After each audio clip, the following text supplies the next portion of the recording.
Hi everybody, it's JT from the CC and JT Amateur Hour. That's the CC part over there. Say hi. Hi. See? Welcome to episode 225 of the wonderful experience that we call the we're The CC and JT amateur Hour. Yeah. Maybe we should start over. Yeah. Anyway, We're not awake yet. We're still not working through the coffee. We're just diving into coffee, and just a quick salute to our friends at Jack in the Box who Thank put up you. with us every Sunday, and we really thank them very much. You guys are pretty awesome. Very awesome. So we hope that you someday get to watch us and see how awesome we think you are. Also, thank you to our Door Dashers who do these deliveries early on Sunday morning because we know you're probably doing it to help make ends meet, and we really appreciate it. Yeah, I always consider folks that do those kind of services, even though it's not, even though they're getting paid for it, to help. We're not technically shut-ins, but folks who are shut-ins and things like that, you're really doing a great service. Yes. It is Memorial Day weekend. It is Memorial Day weekend, and it's just as a reminder to say the words "Happy Memorial Day" in the same sentence is crass. This is a solemn, somber holiday, and we salute brothers and sisters who've paid the ultimate sacrifice for our country, and we respect them. And this is not the weekend for a furniture sale or a barbecue, folks. This is a time to remember. This is a time to remember that we are here because of them. And yes, I was thinking about it, and one of my early memories, I was about 5 years old, was a cousin going off to Vietnam. I went to his graduation from I believe it was Camp Pendleton. Mm-hmm. He was in the Marine Corps, and he went off to Vietnam, and he was only there for a month. And I think it was about this time of year. So that was the first funeral I ever went to. And so this time of year can bring up some interesting memories. Yeah, so if you are a Gold Star family, Gold Star friend, you have our respect and you have our strength. Yep. We send it to you. And those memories do stick with you because it's been well over a half century now since that happened, but I have very strong, vivid memories of that day and things like the 21-gun salute at his graveside and things like that. So if you are one of those families and you are going out to visit someone's grave at this weekend, my thoughts are with you. Yeah. Or if you're just thinking someone, just pour one out. Yes. We're going to flip this podcast around a little bit because what we usually do is we do current events, but current events is this week's podcast. Right. So we're going to flip things around, and we're going to start from the bottom up, so to speak. So we're just going to remind folks that Two More Books LLC, our company, our grandma and grandpa, publishing company, has partnered with the Sierra Arts Foundation to lift up a local writer who is a member of the Sierra Arts Foundation through a weekly podcast. And we've already done Tia, and we've done Mariposa Cruz, and Ken Sutherland is this week's featured person. And we're coming up on Elaine Sargent. Yes. Elaine Sargent. These are released every Wednesdays. We put it out on our social media, and these podcasts are interesting, especially if you're a beginning writer and you want to see the thought processes behind other folks. Check them out, and also please check out their books because they're fascinating books. I think Ken's are cool. Mariposas are cool, but if you are a old Reno person, I think you're going to get a real kick out of Elaine Sargent's book. Yes. And that's all the teasing I'm going to do on that, but it's going to be worth your time, especially if you're an old-time Reno person. You're going to talk about a bygone era, and it's like, it just brings back so many memories and thoughts from those times. So check out the Nevada Authors Network. It's over on our website at www.twomoorebooks.com. Yes. And it is... We have a couple more to do, and then we will be recording some fresh new interviews, I guess. We're the people that we've spoken with so far. It's been great fun. I think everybody was in agreement that it was a relaxing situation for all of us, that we just were sitting down and chatting, kind of like JT and I do on Sunday mornings. So if you are a Northern Nevada author, if you're not yet a member of the Sierra Arts Foundation, we highly recommend that you join. Become a member of the Sierra Arts Literary Community, and then you have the opportunity to sell your books through the Depot Gallery and Bookstore, as well as the Riverside Gallery. So they've expanded that into the Riverside as well. And there is a lot of support among this community. It's a great community. I'm so happy that we joined. I think we haven't even been members for almost a year. It's been maybe 9 months or so. And I think we've gotten quite a bit out of this, and we enjoy the monthly meetings. They're always fun activities and things like that. So if you are a fellow Northern Nevada author and you're feeling a little isolated, definitely join us in our community. And if you do become a member, then you're eligible to be on our podcast. Yeah, it's pretty awesome.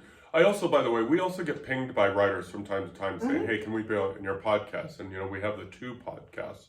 So like Cece said, if you want to be part of the Nevada Authors Network, you need to be a member of the Sierra Arts Foundation. You need to have books over in either the Depot Gallery or in the Riverside building. I think at this point you kind of end up in both of them. Yeah. If you want to be interviewed on this podcast, or you want to be part of this podcast for an episode or 2, we are investigating that. We are checking that out. We're making it an action item to do that. But right now, we're trying to push local writers over to the Nevada Authors Network as much as possible. Right. But if you are interested, you can send me emails. But I'm just going to send you back the same thing. We're not ready yet. Someday we'll get there. We've had a lot going on, so doing this extra research into how to do virtual interviews is a little bit too time consuming for us right now, but we are definitely going to be making that a priority so that we can continue to do the Nevada Authors Network. Exactly.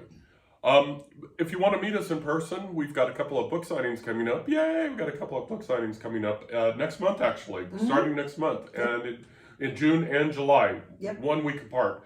So we'll be at Barnes & Noble in South Reno on South Virginia Street. If you're in the area, you know where Barnes & Noble is. And that'll be Saturday, June 28th at 1 o'clock. So we'll be there for a couple hours. We'll have balloons, we'll have our stand-up, we'll have all sorts of things. A lot of different books. And a lot of different books. So come over there and buy all our books. Except maybe leave us some books for the next week. Yes, for July 5th. And speaking of an old-time Reno person, when I say this, it's the old Shopper Square side, which was across from the old Park Lane side, which I guess, both have changed radically from my youth. I used to live like 2 or 3 blocks from Park Lanes in that neighborhood there, so everything has changed. Yeah. But on the Saturday, July 5th at 1 o'clock, we will be at the Reno Public Market in our town. And we will also be doing book signings there along with 20-something of our colleagues. So that'll be fun. And going back to Old Reno again, including Bill Brown, who is a broadcaster, longtime broadcaster in Reno. So if you are a longtime local, you will recognize probably at least a few people who may be signing books there. And so we're going to have some fun doing some book signings. So come on by, say hi. Even if you don't buy books, please buy books. But even if you don't buy books, say hi. Because, for example, yesterday I got the privilege of being invited to a book exchange with someone I used to work with, and that was pretty awesome. There was quite a crowd there, probably a dozen people there, and they just had books all laid out.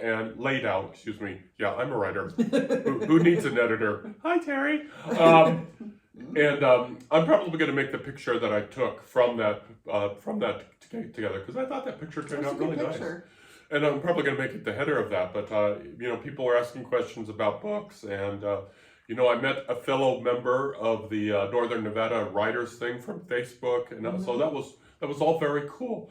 And she said something which tickled me, which made me blush immediately. She says, oh, it's nice to meet a celebrity. It's like, ah.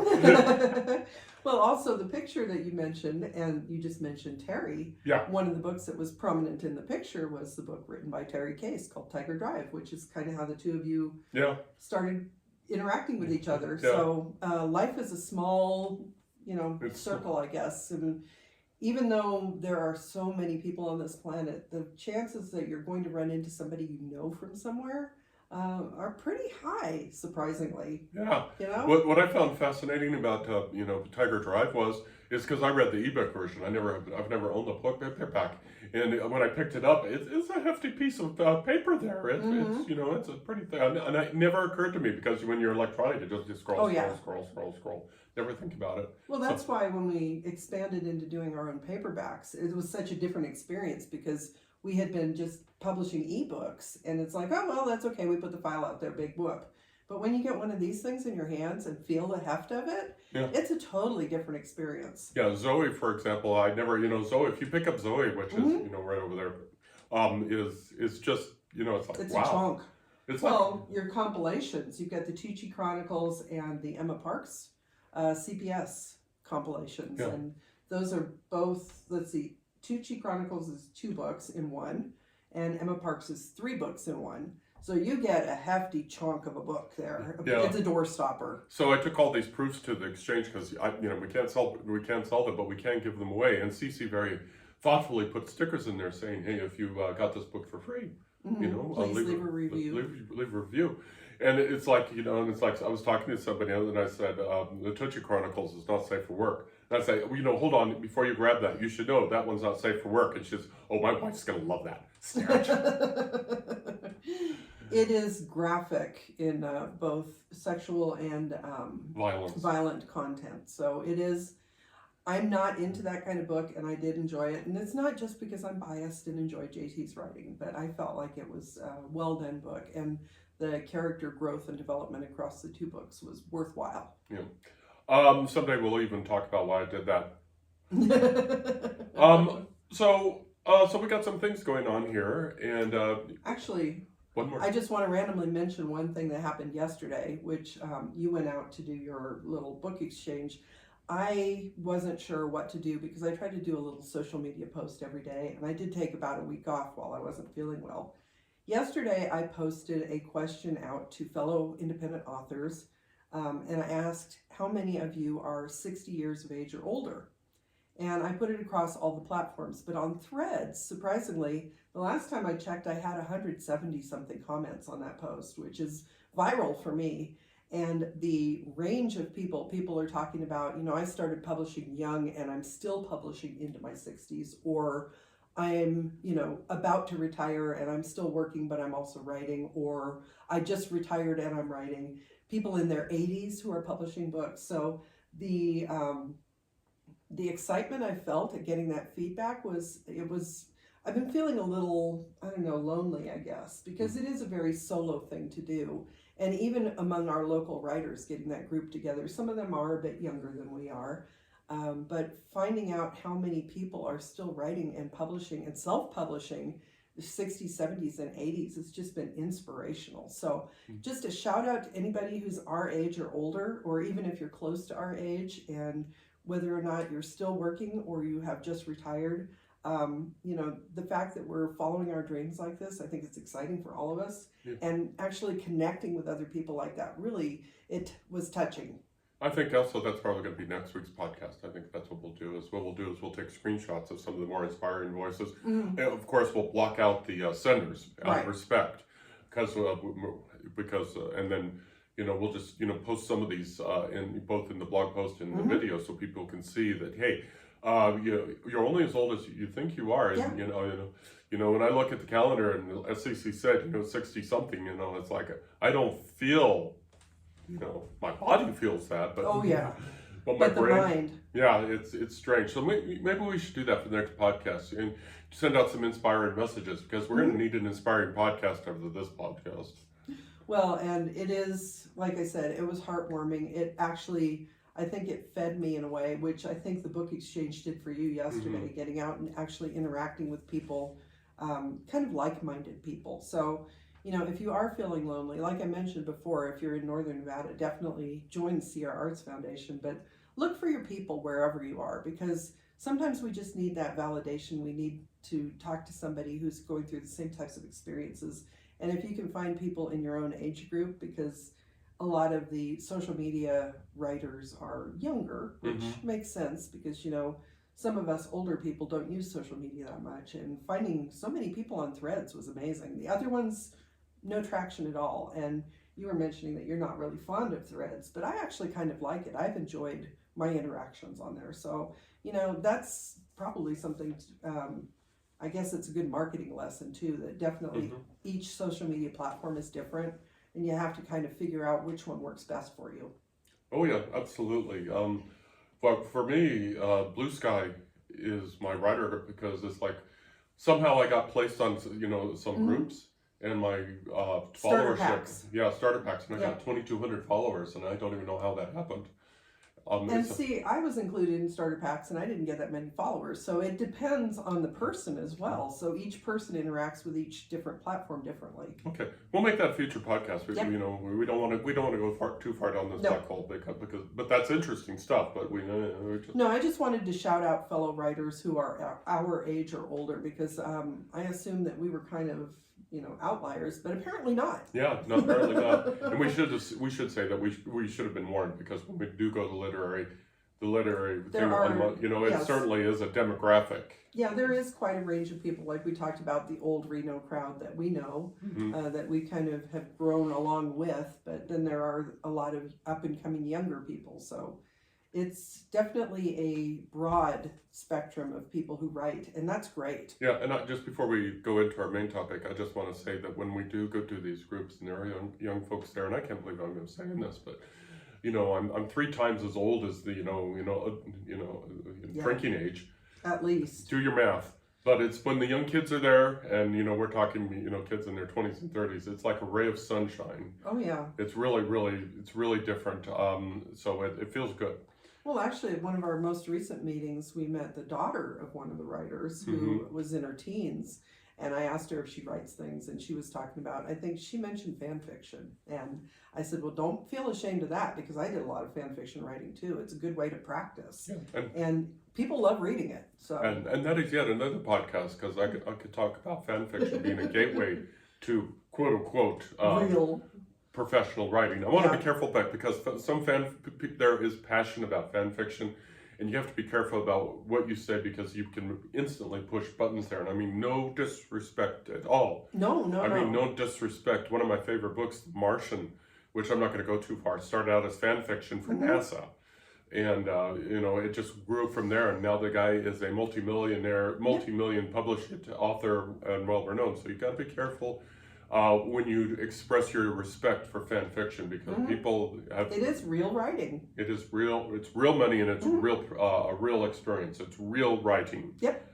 Okay. Now we're going to go down a little bit. We're going to talk about this week's disappointment. And we hit some roadblocks this week. And we need to frame this, because it was good news roadblocks, but not good news for us.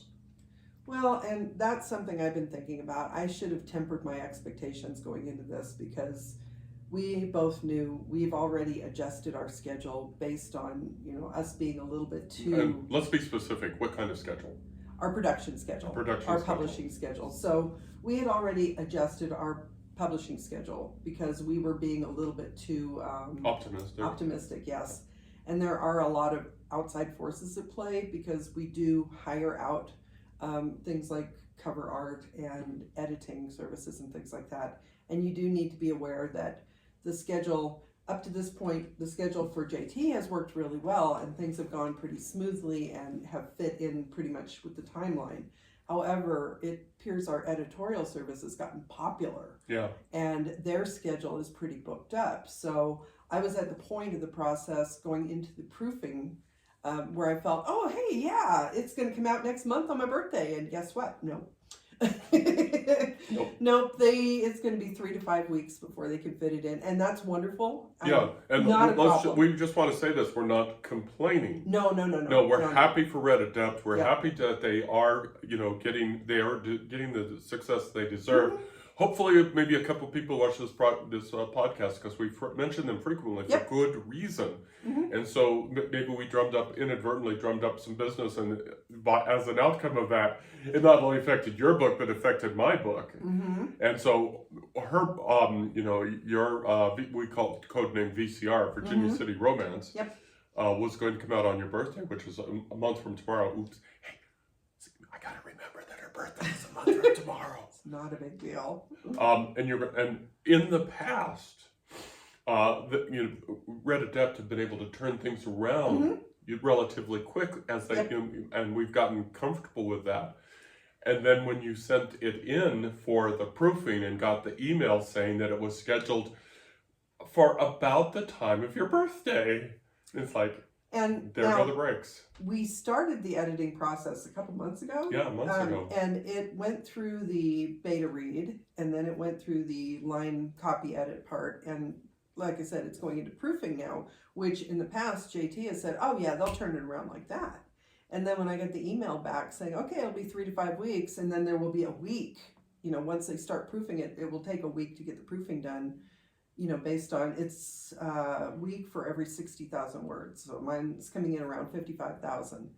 And I was like, oh, darn, man. It's like, my disappointment, which I got over, but my disappointment, my immediate disappointment, I mentioned it to JT, and then JT was talking about releasing a book the month after mine, and it hadn't even gone into the editing queue at all at Red Adept. Yeah, So it was like, oh boy. Yeah, so after she got her email, I sent my book in because I was just dabbling, and I got pretty much the same message. And this is just for the line editing, and it's not scheduled to start for I think it was a month. Yeah, it's not scheduled to start for another month. Mm-hmm. And so your book was going to go on June 26th. Yep. My book was going to go on July 24th. Yep.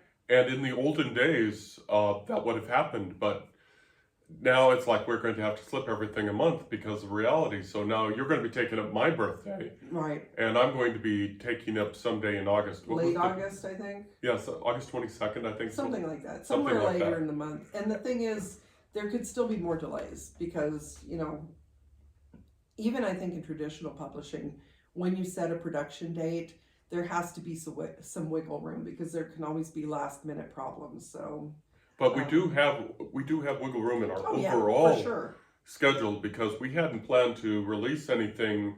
Well, you were going to try and release something in September, right? Which is not even done yet. So but we had August was wide open. We weren't going to release anything in August, but now we're going to have to slip into August. Maggie, which is getting finished up with Teri right now. Which is book 3 of the Sheriff in Nevada series. Yes, the Sheriff in Nevada series is still scheduled for October 31st. And I'm thinking when I get it back from Teri and I dive into those edits, I may just turn it right around and send it to Red Adept right away. Yeah. In order to meet that October deadline. And that's what we're saying here is that those of us who are self-publishing, we do need to be careful about setting publishing expectations because there are a lot of outside forces that could be causing problems with the date we choose. The reason I was really disappointed was I had set a goal for myself to finish this because I've been working on the book for so long, and I figured it would be a great birthday present to myself to finally put it out into the world. So I set up my expectations too high, and that was on me. And now that I'm thinking about it, it's not a big deal. It doesn't really matter what day it comes out. Really, we set these deadlines because, for one thing, we're trying to plan out financially our editing costs and our cover costs and things like that to spread them out. We can't just, boom, boom, boom right away. No, there needs to be some lag in between our releases. But on the other hand, it's disappointing when it happens. So. And there's upsides and downsides to everything, and it's important to be analytical about this because this is a business thing, And Cece is absolutely right that we set ourselves up for disappointment, and and I don't want to oversell our disappointment because in the grand scheme of things, it really isn't that big a deal. But we were still disappointed because we were in a rhythm, we were going good, but you know what? That's fine. It gives us time to adjust, and it gives us, as Cece said, it gives us time to better spread out our money spending because these books are cost us about $800 to edit. These books cost us about $800 to edit, and the covers, depending on where we go, can cost us $300 to $400. And so we're talking, $1,200 a pop that we have to spread that out. And I know that the fiscal people in the brains are going, but you're never going to get that money back, are you? And it's like, no.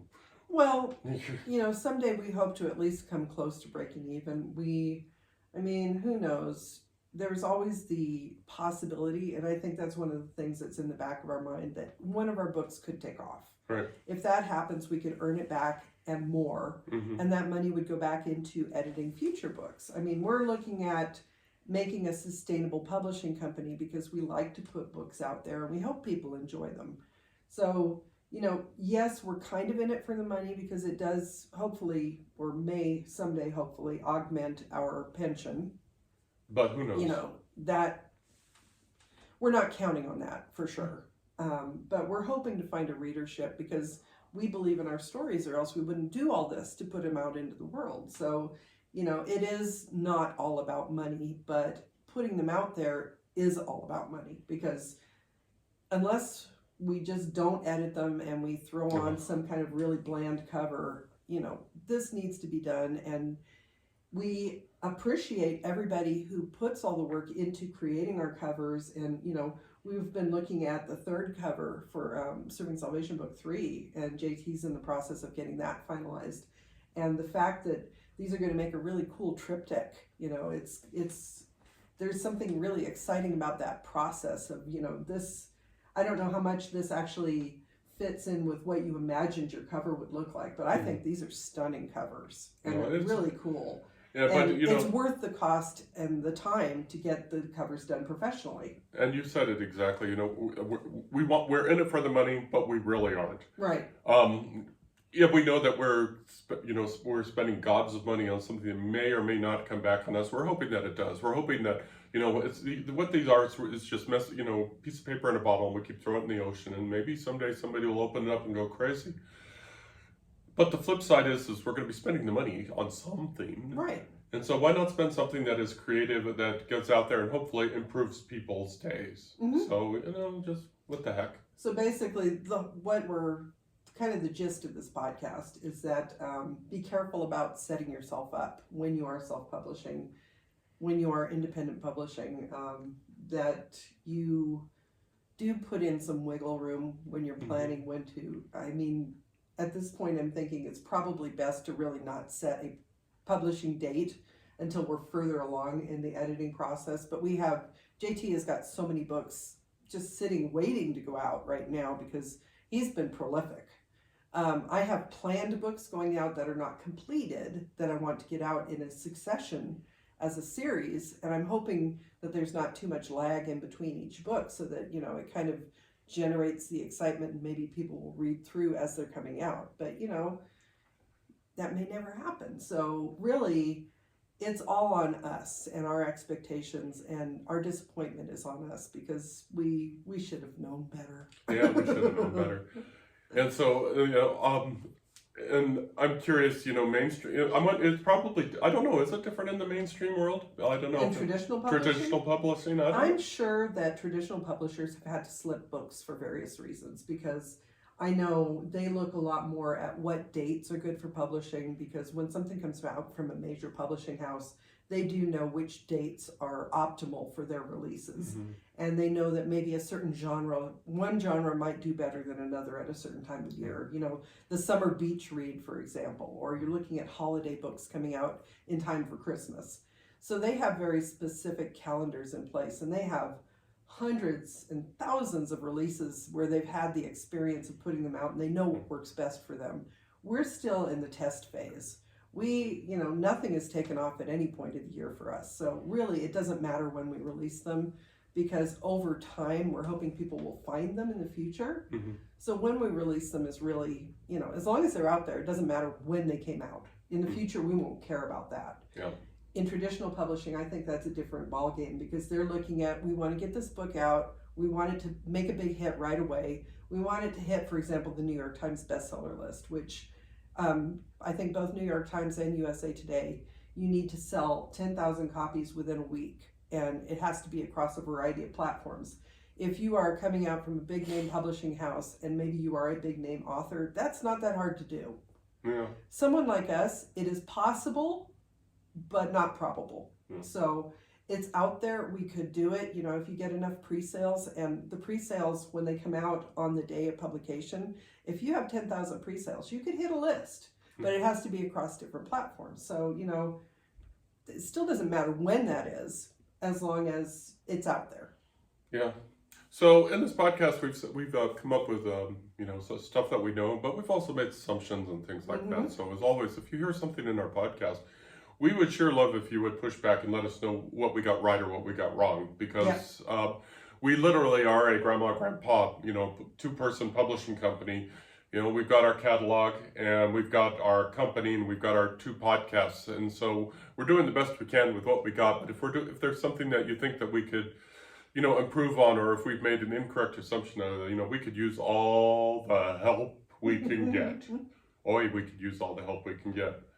Really, we're just, like I said, we're just looking for the people, our people, basically. And that's one reason, that post I did on Threads yesterday was so heartwarming, was that I found some people. We found the people. And, if we could find those kind of people who might enjoy our books, that would be awesome too, because interacting with other writers is great, but other writers, even though we're not competition, we're colleagues, but Right. we're all trying to do the same thing. We're all trying to find our readers. And, some of our fellow writers may be our readers, but we need people who are really voracious readers. And writers, as much as we like to read, we don't always have the time to read as much as we would like. So, it's kind of a double-edged sword there, that you need to find your people in the writing community, but you also need to find your people in the reading community. The struggle is real, folks. It is a struggle, but it's fun because I have had, and I don't know if JT has had this feeling anytime in the past year and a half, Ish. no, a year, a couple of months since I've retired, but waking up and thinking, I'm doing what I've always dreamt of doing. Mm-hmm. The only pull is anything, if the family needs us for something, obviously we will drop things and go and help them. But for the most part, our lives are devoted to our writing and publishing journey right now. And that is us living the dream. We're putting the books out there. We're interacting with other writers. We're, we did a morning news show.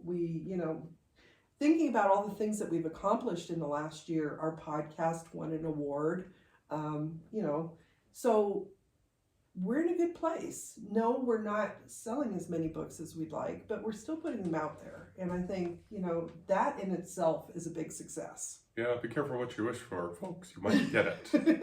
And it is, anything you do, you get the job that you always wanted, or, you marry the person that you think is your life partner. There are always going to be challenges. It's just the good usually outweighs the negative. And I think that's what we're dealing with right now is like, this isn't really negative, but it was disappointing. So, yeah. Lessons learned. Another yes, life lesson. Another one. Okay. I can't think of anything else we want to talk about, can we? No, there's always something else we could talk about, but we'll do that next week. We'll do that next week. I think next week's podcast will be pretty interesting. So this week's Whatever it podcast is. Okay. Commercial time. You can check out this podcast and other podcasts, and you can get to our books. Go to our books by going through our website at www.carsonhume.com. Right there on the front page, right there at the top, is a link to our bookstore, which is at Square.site, S-I-T-E. If you go out there and you'll see some reasonably priced books, and when you order through our website, then you will get autographs. Woo! And you'll get autographs, and you'll get nice wrapping and bookmarks. And we need to reorder bookmarks. We need to order bookmarks. Well, also at some point we may include more merch, stickers and things like that. We've been looking at adding more merch. So if you're into bookish merch, hopefully that will be coming at some point. Yeah, we're looking at stuff. So, please check us out. Please go to our website. Please check us out. Anything else we want to chat about real quick? No, just whatever you are doing this weekend. I know a lot of people do find this the beginning of the summer season. I hope you have a good weekend. Do remember to think about the reason for the holiday. But definitely, if you want to get out there and enjoy the nice weather, that's awesome too, because this is a beautiful time of year. And stay safe. Be responsible. Definitely. Don't do dumb things, because somewhere, somebody actually does love you, and you're a very important part of their life. So be safe, be thoughtful, and be careful. Okay. And it's good reading weekend, so if you need a book. and read books. So over there, Cece. And over there's JT. Y'all take care of yourself. Love you lots. Bye. Bye.